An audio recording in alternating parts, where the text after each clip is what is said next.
Hello and welcome to Sake Revolution, America's first sake podcast. I'm your host, John Puma from the SakeNotes.com, also the administrator of the Internet Sake Discord, and an all-around sake nerd. And I'm your host, Timothy Sullivan. I'm a sake samurai, sake educator, as well as the founder of the Urban Sake website. And together, John and I will be tasting and chatting about all things sake, and doing our best to make it fun and easy to understand. So John, you know what? I've been listening to some of our episodes, and every week you say that you are a big sake nerd. And I'm just wondering, what's your definition of sake nerd these days? Well, Tim, first I want to thank you for listening. Somebody's got to, and I'm glad you're taking one for the team. I actually got called a sake nerd by several people. And decided to... That's a badge of honor. I want to tell people about sake. I get excited about sake. I seek out other interested parties and sip sake together and talk about it and compare notes. That's a fun thing that we like to do. It's not too dissimilar from what you probably do in your free time, though. Yeah. I used to take Japanese lessons with this one Japanese guy. Mm-hmm. It was one of those situations where you meet up at Starbucks, and this guy was just new to New York, and he was kind of an anime nerd. And there's this Japanese word, otaku. Do you know otaku? I do. Yeah. So he was explaining his interest. We were talking about what's your hobby, what's my hobby. And he said, my hobby is anime and my hobby is manga. And I'm like, oh, you're an otaku. And he was like, don't say that. For him, being a true nerdy person, it was like a big put down. But I think for us, it's a real badge of honor to be a sake nerd. Occasionally in Japan, when I try to explain to people what being a sake nerd, why are you interested in sake? Well, my wife and I will say that we are Nihonshu otaku. Yeah. And that gets a laugh at the very least. It gets a reaction, right? It gets a reaction. And I think that they immediately know that we're very enthusiastic about sake, and that's the goal, right? We want to convey that because we are. Yeah, it's one of those weird things about foreign languages. Sometimes you say a word and you don't know the weight that word carries for someone else. So when I said otaku to that poor guy, he was like, oh my God, don't call me that. But for us, I think we're really proud of it. I think if you call yourself an otaku, it's fine. I think if somebody else calls you, it's insulting. Not good. Well, John, you can call me a sake otaku any day. No. You have actual titles like sensei and samurai. So I'm gonna let you have those, and I'm gonna keep mine. Okay, you're the otaku. Exactly. So I've been keeping up with my samurai, sensei, and nerdy titles. I've been doing a lot of sake shopping recently. I hope you've been keeping up your supply too. Yeah, no. What? I actually had a minor dilemma this weekend, and I almost ran out of sake. Egads. Yeah. Ran out of sake. Yeah, I planned ultra poorly. And then my backup plan was good on paper, but you have to realize that if you don't check the business hours of a place that you plan to go buy sake from, it's very easy for you to find out they're closed when you get there. Yeah, especially in the Corona times that we live in. Yeah. This just adds a layer of complication on top of everything. Yeah. So always check the time before you decide you're going to shop someplace. Absolutely. Well, I think that it's been a couple weeks and we haven't had a sake education corner, so I think it's time for some learning. I think a fun thing to talk about, I think a fun thing to ask you, since you did not almost run out of sake, is your technique then to buy very large bottles of sake? Or do you buy normal size bottles of sake? Or do you just get a massive amount of very small bottles of sake?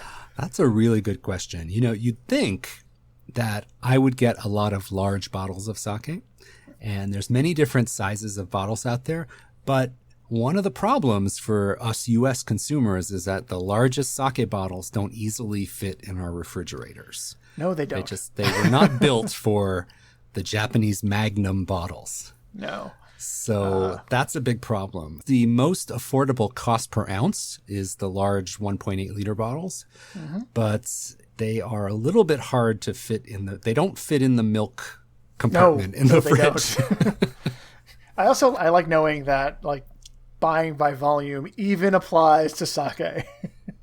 Well, that's something we could talk about today. Why don't we talk about different sake sizes, like what you can expect and when you're shopping, what you can look for. And it all boils down to what we call a go. Are you familiar with this? I'm familiar with a go. Have you gone with a go? Yes. If I'm not mistaken, a go was a measurement for rice, right? For shoveling up rice, basically. Yes. So in ye olden times in Japan, Ye olden times, the samurais were actually paid in rice. So your salary, if you were a samurai serving a lord, you were paid a certain amount of rice every year. And there's a square wooden box that you often see in Japanese restaurants called a masu. And the volume of liquid that can fit in that masu is 180 milliliters, about 6 ounces. Okay. And this wooden box was originally a measure for dry rice, and it kind of morphed into a drinking vessel.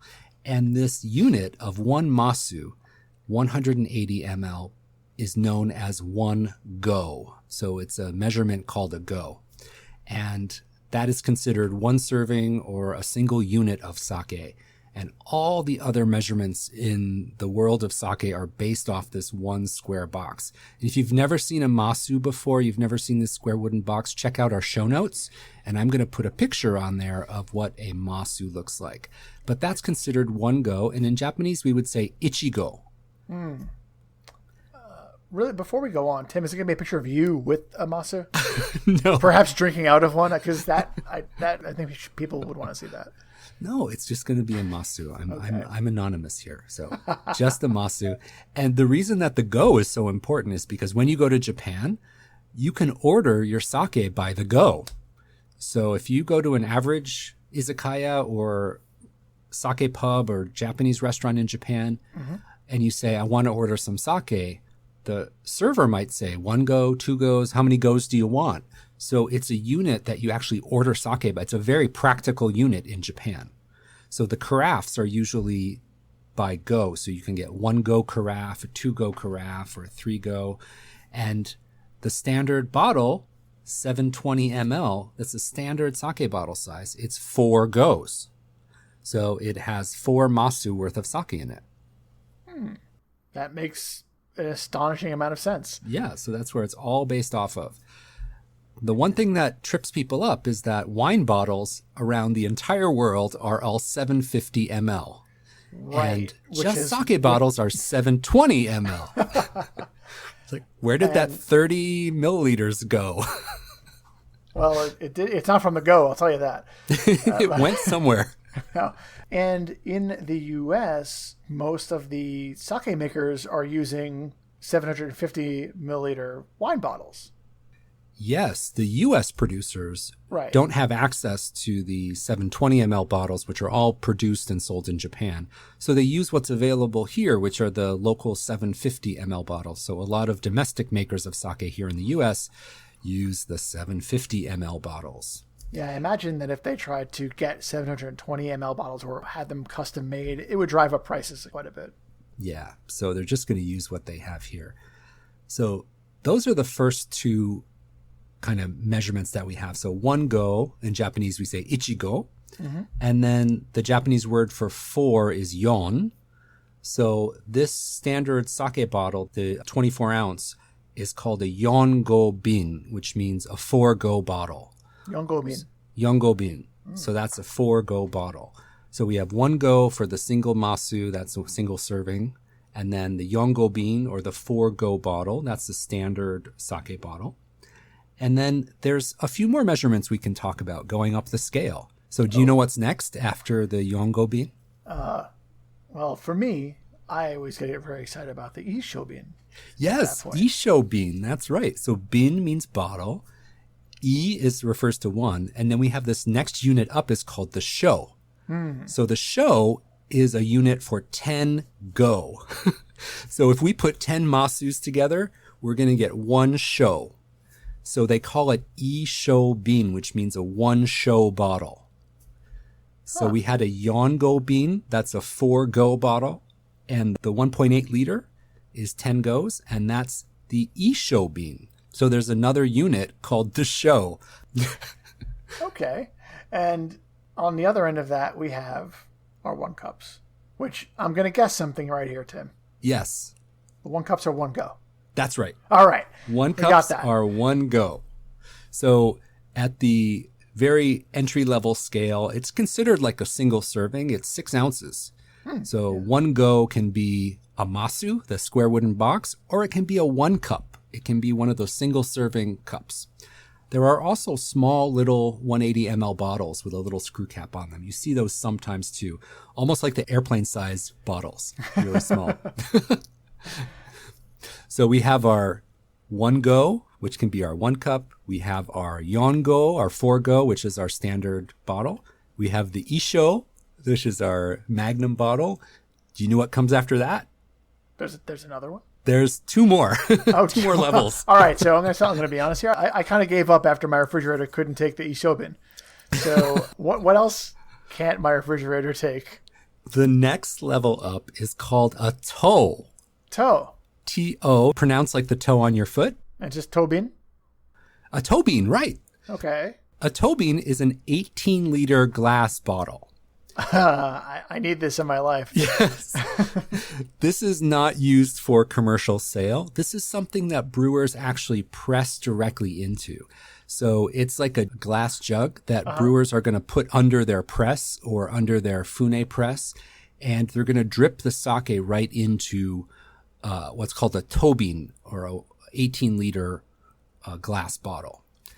You can also have what's called ito daru. So there's a daru or a taru, which is a wooden barrel. And you've probably seen the wooden barrels outside shrines in Japan, like these sake barrels, and they're all wrapped up with the logo stamped on the front. Of course. Those come in different sizes, and the barrels are rated in to.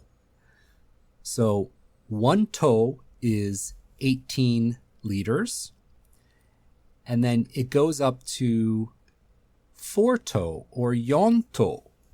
And just like we had the yon go, so we had that 4 go bottle, when you get to barrel sizes, you can get up to 4 to. And the yon to, the big barrel, is 72 liters.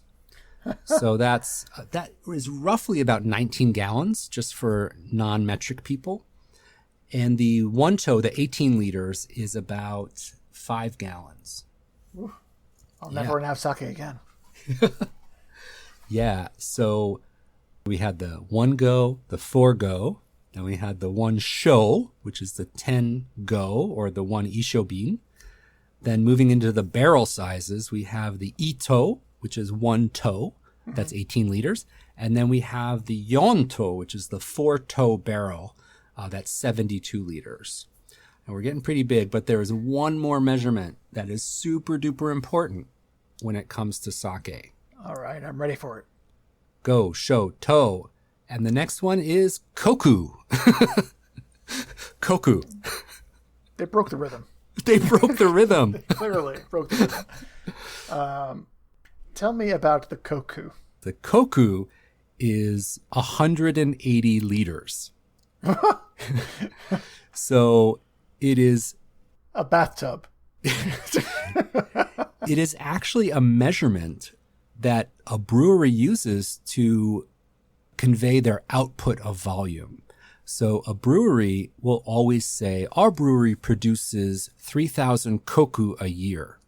So if you go to Japan and you talk to a brewer, they're not going to talk about liters. They're not going to talk about gallons or bushels or anything. They always talk about koku. And you have to picture, the 1.8 Magnum bottles we talked about, right. Ishobin.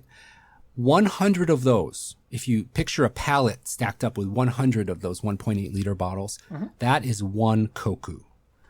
So breweries are going to measure their output in this koku measurement. And just to give you an idea of what breweries put out, a large brewery, maybe the one of the top 20 or 30 breweries in Japan as far as output goes, they might make 30,000 koku a year. And a small brewery, family-run brewery with 2 or 3 employees, they might make 400 or 500 koku a year. So you have this range from very small to very large. The number of gallons in a one koku is 47.5. So almost 50 gallons in a koku. It's 180 liters. That is a lot of sake. So I have a question, and that is, so the go is 180, and then everything we've talked about has been a multiple of that. Mm-hmm. Where do 300 milliliter bottles fit in? That's a great question. There's a few oddball sizes, and those are just there for modern convenience. There's 300 ml bottles, there's 500 ml bottles, there's 360 ml bottles, which are exactly 2 go. Mm-hmm. So there's a range of bottle sizes that don't fit very neatly into this ancient pattern, but for modern convenience purposes, we needed some other bottle sizes. So they don't fit neatly into this flow, but it's a good point to bring up that there are 300 ml bottles, there's 500 ml bottles, and a few different sizes in there. But for the majority of the most important sizes we use, it's all based off that 180 ml size, that 6-ounce size. Nice. Well, we do get a lot of 300s here. We get a lot of 720s here. Mm-hmm. We don't get a lot of Ishobin, probably because we have a hard time putting it in the refrigerator. But we are getting an increasing number of 1 cups, which I like. Yes, we are, absolutely. And I don't know about you, John, but today I actually brought a 1 cup to taste. You don't say. Yeah. So did I. How about that? So we both have our 1 cups. Now, I think 1 cups are incredibly fun. Do you remember when you discovered your first 1 cup? I'm not sure, but I do remember the first time I was really excited about it. And it was getting ready to get on a train to travel in Japan. And it's, I want to say, most of the major stations in Japan, for most of the major train stations where you'd get a Shinkansen, they're going to have a shop with usually a pretty generous selection of 1 cups. And they're so convenient. You take them right out of the refrigerated section, you pay for them, you get on the train with them, and you are ready to travel for a few hours. So for our listeners who have never seen or heard of a 1 cup before, how would you describe the 1 cup experience? Well, the 1 cup experience, you're going to say, describe the 1 cup and say, well, it's exactly 1 go. It's exactly 1 go. Yeah, so 180 milliliters of it. So the 1 cup experience is, it is very grab and go, and no pun on the go. And they're usually we have our title. We have our title. I like that one. I like that one. They're usually not resealable. So the idea is you have this cup, you're opening it, and you are somewhat expected to finish it in one sitting. Yes, in 1 go. Drink it in 1 go. Yes. The puns don't stop. They don't. Okay. They don't. So it's a single serving cup. But the thing about the 1 cup sake serving is that you peel off a foil top, and then the bottle itself is your cup. So you drink out of the glass cup. Yep. In the West, we would call it like a jam jar shape. It's like a small juice cup, and you peel off the seal off the top, and then it is ready to go, ready to drink. And you don't need to pour it into another cup. You drink it right out of the glass cup. And that is what's amazing. And my most favorite thing about them is a lot of these 1 cups have painted on labels as opposed to paper labels. And the painted on labels are going to last through dishwashing. Mm-hmm. And a lot of them are beautiful, and they make wonderful souvenirs to bring back. And now you can serve drinks out of them in your home. Yes. And you'll know exactly what 1 go is when you're pouring. I think every Japanese household has random 1 cups left over. People use them for pen holders and for juice cups for orange juice, and they're all over Japanese households. So you see them everywhere in Japan. So, John, why don't you tell us what 1 cup you actually brought to taste today. Sure. So I brought a 1 cup from a brewery I'm very fond of over in Aomori. It's as north as you can get without going to Hokkaido. And yeah, it's a Hachinohe Shuzo, and they make a series of brands with the word Mutsu in it. And this is the Mutsu Otokoyama cup. The brand that I typically associate them is called Mutsu Hasen, so that's Mutsu 8000. And I don't know exactly what the 8000's about, but the Otokoyama is Man's Mountain or Mountain Man, and they are one of several brands and breweries that make use of the Otokoyama term. I guess it's generic enough that a lot of different companies have their hands in that jar. The most famous, though, is most definitely over in Hokkaido, the Hokkaido-based Otokoyama brewery. Yeah, this is a futsushu, and it uses hanafubuki rice, which is a local Aomori rice, usually associated with Junmai sakes, and it's polished down to 55% for the koji and 65% for the kake. Mm-hmm. So they switched it up a little bit.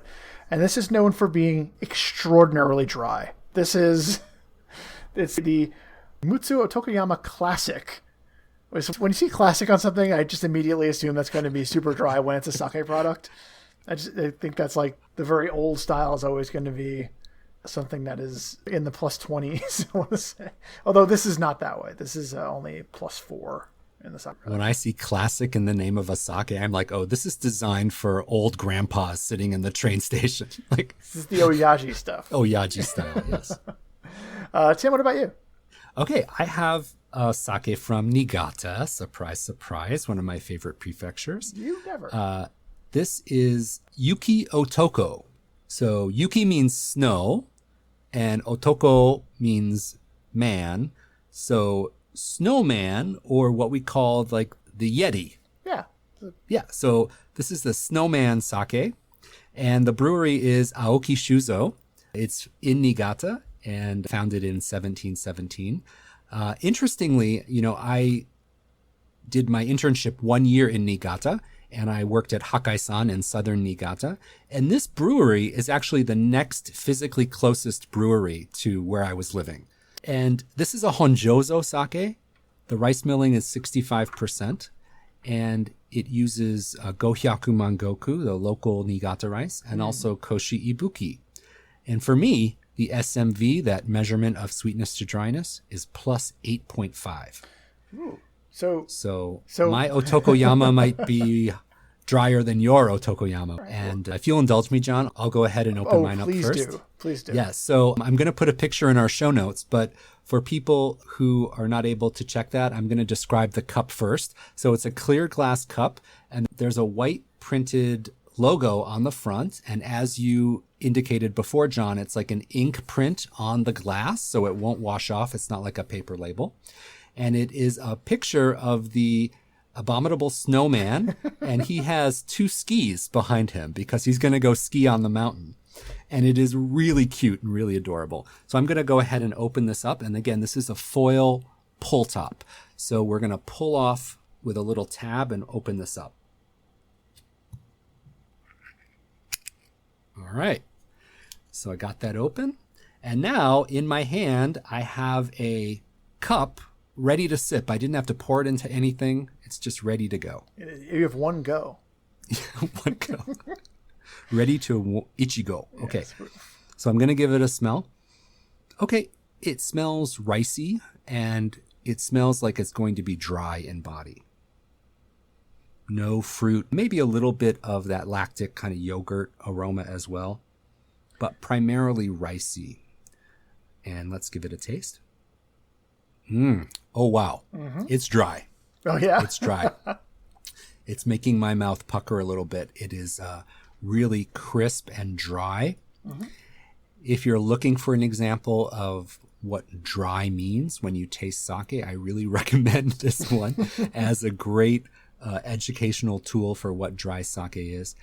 It has a really crisp finish on it. I think for anyone who knows about Niigata sake, this is like a textbook example of a dry Niigata sake. It's on the lighter side, and the rice components and those little lactic components are very subtle, well integrated, and not showy in any way. I think that's really something that's so true to the Niigata style. Yeah, really good. This makes me want to sit on the bullet train, open up my bento box, and just sip away.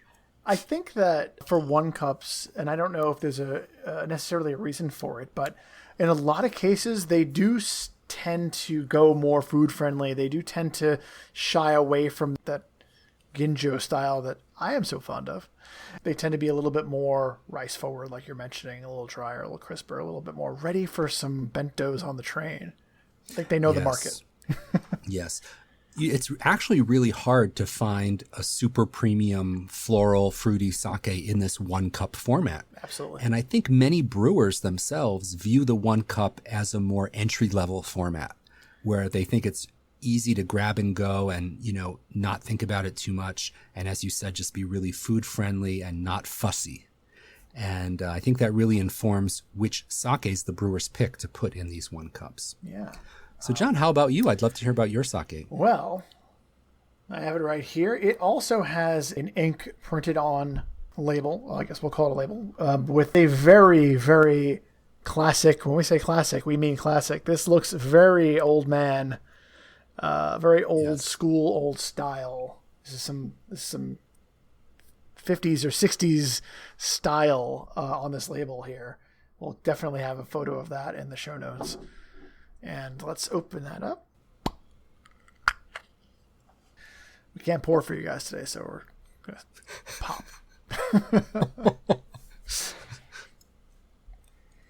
There is very little in the way of aroma here. Like I almost have my nose in the cup, and I still am not getting very much on it. But what is there is a little bit ricey and a little bit, honestly, a little boozy, a little alcohol, ethanol in there.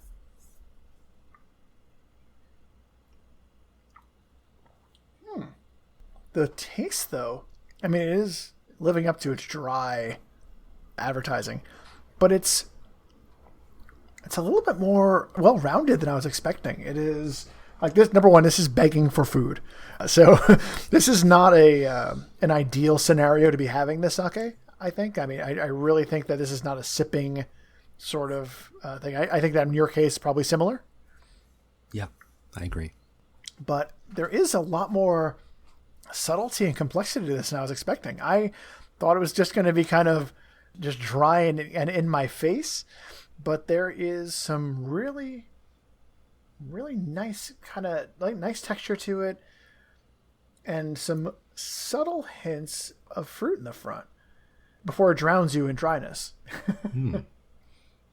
Clean flavor, really nice, and again, food friendly. Tim, what's your favorite train food? What's your favorite Shinkansen food? I don't even need to think about this for a second. Oh, I'm ready. My favorite type of bento to get for the train is those tonkatsu sandwiches. So you take a pork cutlet and you deep fry it. And sometimes they have it in these prepackaged white bread sandwiches. And sometimes they have it over a little bit of sliced cabbage. But those tonkatsu pork cutlets are my favorite thing. And then you get that brown sauce with it, that sweet tonkatsu sauce. I love it. And that type of thing pairs so well. I was about to say that. Yes, this is 100% like this. I think you can have tonkatsu with this, and it's more than just going to stand up to it, because tonkatsu is it's going to be a little bit greasy, a little bit oily. And I think it's not only going to stand up to it, it's going to complement it fantastically. I think it's going to be, right there with it. I want to say the last time I took a Shinkansen and got a bento before I got on, I actually got like a karaage box. Oh, those are great. Oh, it was so good. It was so delicious. And when I started sipping this, I was just like, oh, I can really go for some Shinkansen karaage right now. So the tonkatsu has the tonkatsu sauce, and the karaage has the Kewpie mayonnaise, like that Japanese mayonnaise. Oh, it's so good. Oh, this is making me hungry. All right. Well, a really big thanks to all our listeners for tuning in. I hope you have been enjoying our show and you enjoyed our lesson on all the different sake sizes today. If you're interested in showing your support for Sake Revolution, one way to really help us out would be to take a couple of minutes and leave us a written review on Apple Podcasts. It's one of the best ways that you can help get the word out and support our show. It really is. And if you, for some reason, can't get to Apple Podcasts to leave us a review, the least you can do is tell a friend. And then you're going to have your friend subscribe. And you're going to have your friend also go to Apple Podcasts. And so now it's going to be 2 of you, 2 reviews, well, at least 1 review, and 2 subscriptions so that every time we put an episode out, it magically shows up on your device. And as always, to learn more about any of the topics or the sakes we talked about in today's episode, be sure to visit our website, sakerevolution.com, for all the detailed show notes. And as always, we want to hear sake questions that come from our listeners. So if you have a burning sake question that you want answered, please reach out to feedback@sakerevolution.com. So until next time, please remember to keep drinking sake and kanpai.